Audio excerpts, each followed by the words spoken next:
This particular chunk of assignments is Mending Wall, a poem by Robert Frost. Something there is that doesn't love a wall, that sends the frozen groundswell under it and spills the upper boulders in the sun, and makes gaps even two can pass abreast. The work of hunters is another thing. I've come after them and made repair where they have left not one stone on a stone, but they would have the rabbit out of hiding to please the yelping dogs. The gaps, I mean. No one has seen them made or heard them made, but at spring mending time we find them there. I let my neighbor know beyond the hill, and on a day we meet to walk the line and set the wall between us once again. We keep the wall between us as we go. To each the boulders that have fallen to each, and some are loaves and some so nearly balls. We have to use a spell to make them balance. Stay where you are until our backs are turned. We wear our fingers rough with handling them. Oh, just another kind of outdoor game. One on a side. It comes to little more.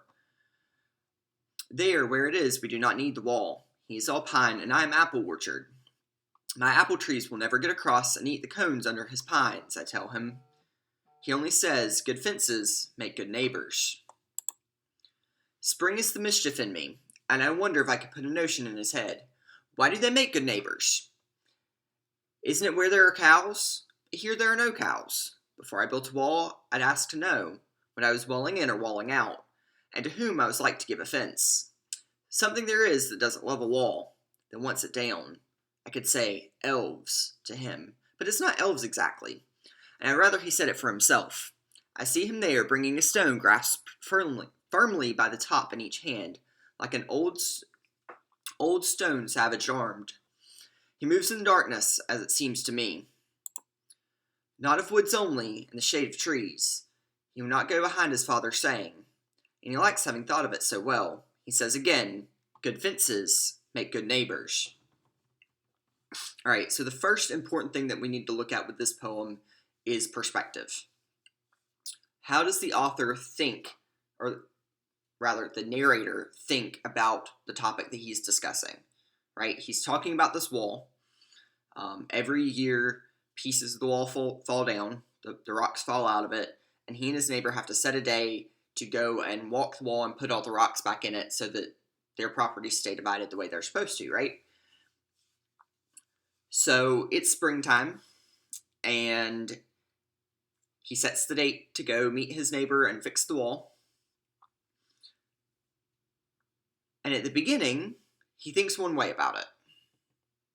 And it's not clear stated, I think such and such. But there's an implied perspective on it. There's an implied feeling about it because he agrees to go and fix it, right? You generally aren't going to fix something if you don't think it's important, right? But then, as he goes through the poem, he keeps saying over and over, or he questions over and over, his neighbor saying, good fences make good neighbors. So what does that show you about his perspective as it shifts? Because it starts one way, he thinks one way about the wall, and then it kind of turns and goes the opposite direction as he really starts to think about it. The next thing to look at is the poem structure itself, and I know that in this video it's kind of broken up.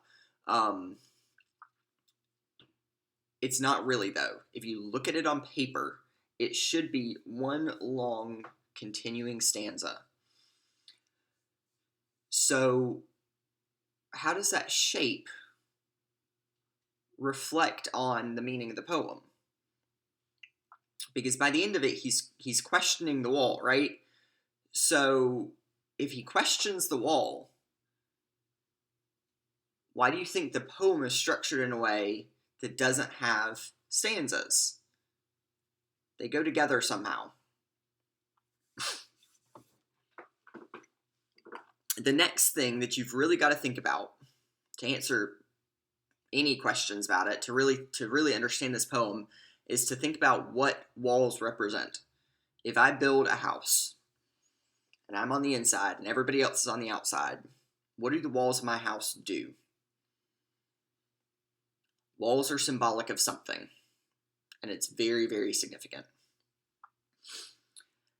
And then the last thing to consider is based on the walls. Based on what walls represent, and based on the fact that he's got this wall that he never crosses, even though he doesn't really understand it, and his neighbor never crosses, even though he thinks it's a good thing. What themes can you pull from this poem? What life lessons are there in this poem? What significant life lessons can you pull? There's more than one. It has something to do with what walls represent, for sure. And it also has something to do with that author's perspective. He begins thinking one way and he shifts to something different, and that shift reveals a theme as well. Hopefully this helps. We'll start from there. There will be a video for the Berlin Wall in just a minute to help you guys out as well.